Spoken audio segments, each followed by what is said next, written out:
El ex convento. Desde niño siempre me ha gustado el terror. Cuando tenía apenas 6 años, mi niñera me ponía películas de ese género, hasta que a mis 13 años comencé a verlas en casa con mis primos. Además, me encantaba leer acerca del tema. Tenía pesadillas de manera recurrente. Las que más recuerdo fue cuando a los 8 años soñé con cómo un horrible hombre me arrancaba los dientes con unas pinzas, y a los 15 soñé con una bruja enorme sin una pierna que quería cocinarme en su enorme caldero. Hasta los 18, mis pesadillas cesaron. Recuerdo que dejé de estar en contacto con el mundo del terror, hasta que un día mi mejor amigo Iván me invitó a un nuevo proyecto. Quería grabar videos de miedo para YouTube, y me dijo que le gustaría que ambos fuéramos a lugares embrujados y narráramos la historia. La verdad me pareció una gran idea, pues era la oportunidad perfecta de adentrarme de nuevo en el mundo del terror, así que acepté. Ahorramos para una cámara durante 3 meses y cuando por fin la conseguimos, planeamos cuál sería nuestro primer destino. Buscamos en internet acerca de lugares encantados cerca de la ciudad. Y de todos los que aparecían, nos llamó la atención uno en particular, pues era muy cerca de donde vivíamos, además se veía bastante aterrador. Era un convento abandonado, que por lo que decían llevaba más de 100 años deshabitado gracias a los aterradores sucesos que habían sucedido ahí. Contaban que en el siglo pasado, había sido una enorme vecindad, y que ahí vivieron muchas personas, pero algunas de ellas eran malas. Ahí hubo asesinatos, prostitución y vandalismo, así que las vibras eran pesadas. Cuando lo convirtieron en convento todo fue mucho peor, aunque debió ser diferente. Se cuenta que los sacerdotes abusaban de las monjas, y cuando éstas salían embarazadas, las tiraban al pozo que estaba en el medio de aquel sitio. Además, ahí se llevaron a cabo varios exorcismos, el más impactante fue el de María, una niña de apenas 10 años que sufría convulsiones y a la que su voz cambiaba a grave sin razón. Un sacerdote dijo que tenía al demonio dentro y que debían sacarlo cuanto antes, para que no afectara más la salud de la pequeña. El exorcismo parecía ir bien, hasta que el demonio golpeó al exorcista tan fuerte que falleció al instante, y a continuación la niña se golpeó a ella misma con una fuerza impresionante, y aunque los demás sacerdotes y el padre de la niña trataron de impedirlo, los golpes también la mataron. Por último, los vecinos del lugar dicen que muchas sectas satánicas iban a ese lugar a hacer sus rituales. Por todo esto, pensábamos que el lugar debía guardar mucha mala energía, y por eso, seguro que podríamos grabar algo interesante. Después de muchos años de investigar y leer cosas de terror, había aprendido cómo llamar espíritus y cómo ahuyentarlos con fuego y sal.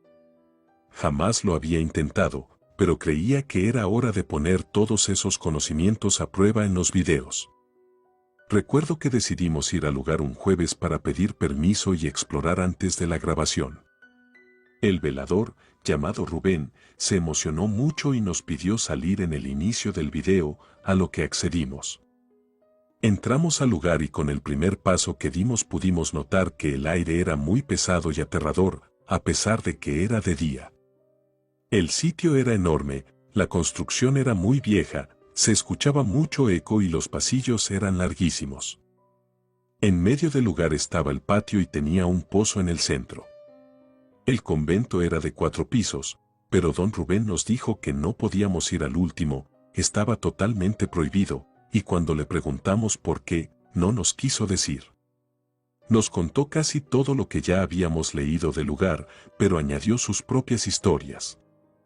Un día estaba barriendo por la noche los pasillos, y cuando llegó al que daba hacia el patio, se aterró al ver a lo que parecían sacerdotes en fila tirándose en el pozo. Esa noche salió corriendo de ahí. Tomó su bicicleta y se fue, no le dijo a nadie qué había pasado, pasó la noche en casa temblando de miedo al recordar aquella escena. También nos platicó que una vez encontró a un grupo de mujeres en círculo alrededor de una mesa, donde estaba una cabra ya muerta, las mujeres decían palabras muy raras, y se untaban en la cara la sangre del animal. Esa noche también fue a casa pues no quería hacerse el valiente, ya que esas cosas eran del demonio. También nos dijo que por las noches siempre se escuchan risas, gritos o rasguños dentro del lugar, pero que prefería ignorarlos y que después de tantos años se acostumbró. Nos parecía un lugar fascinante y sentíamos la maldad que habitaba ahí, era perfecto para iniciar. Agradecimos al amable velador y nos fuimos al parque a ensayar lo que diríamos y por dónde empezaríamos. Después de tener todo listo partimos a nuestras casas a descansar pues seguro la siguiente noche sería cansada. Lo raro de aquello fue que cuando estaba a punto de dormir, escuché algo raro afuera de mi cuarto, sabía que no era mamá ni mi hermano, pues no reconocía aquellas pisadas. Además supe que no eran ellos cuando escuché como alguien rasguñaba la pared. No le di mucha importancia, pensé que debía ser solo mi mente, pero supe que no, cuando sentí como alguien o algo tocaba mi mano destapada. Eran unos dedos helados, y pude sentir también las uñas rasgando mi piel. En ese momento me quedé en shock, me quedé inmóvil cerrando los ojos fuerte y rezando, esperando que ese ser se fuera por sí solo. Después de unos segundos, que pude sentir como horas, el ambiente volvía a estar como antes, respiré profundamente agradeciendo que eso se hubiera ido. Me quedé dormido y después de muchos años volví a tener pesadillas. Esa vez soñé que estaba con Iván en el convento y que mientras mirábamos al fondo del pozo, mi amigo me empujaba hasta hacerme caer dentro.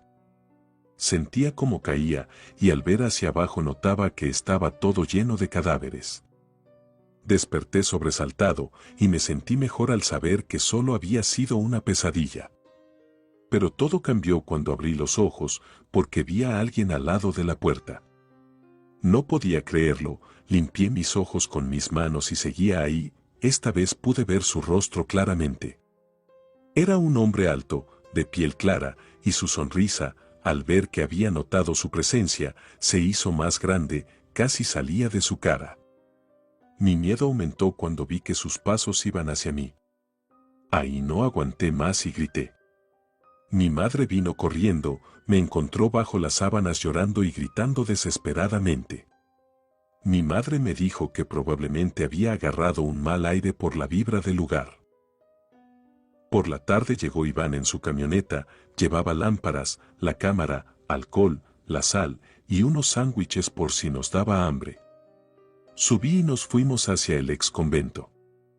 En el camino le platiqué a mi amigo sobre lo que había soñado y lo que había pasado, y sorprendentemente me dijo que él también había tenido pesadillas muy extrañas y que toda la noche escuchó que alguien arrastraba algo fuera de su cuarto.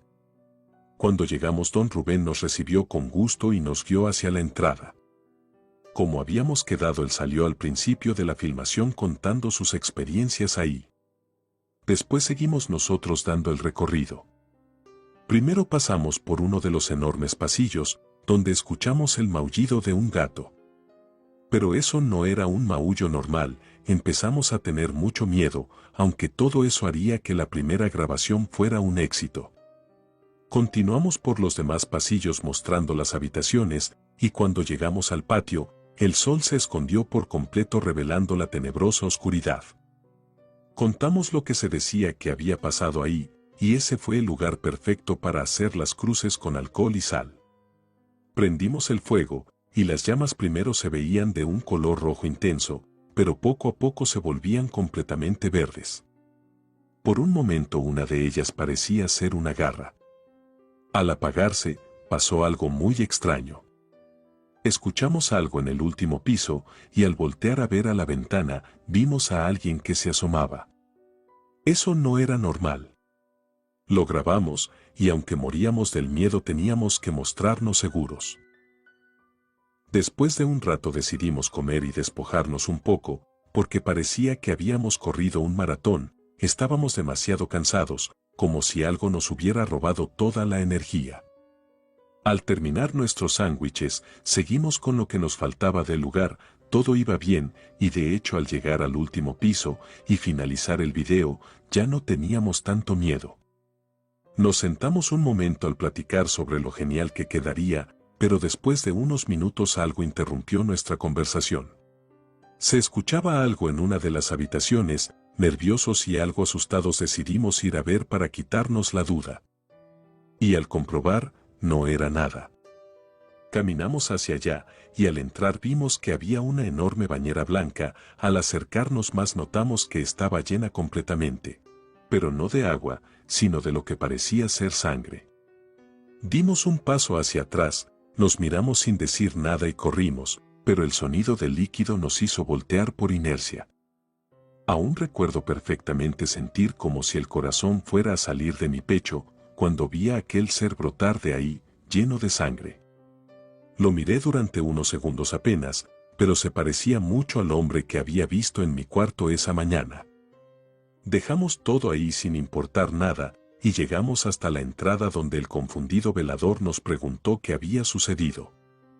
Le dijimos lo que habíamos visto, y mi amigo y yo fuimos a la camioneta y salimos lo más rápido que pudimos de ahí, dejando a don Rubén preocupado. Nadie dijo una sola palabra en el camino. Hasta el otro día que nos reunimos en su casa y comentamos lo que había pasado. Nos armamos de valor y decidimos ir a recuperar nuestras cosas del lugar. Pero ya no pudimos recuperarlas porque ya no estaban. Ahí quedó nuestro proyecto, en una experiencia aterradora que hasta el día de hoy sigue dando vueltas en mi cabeza. Relato escrito y adaptado por Liz Rayón.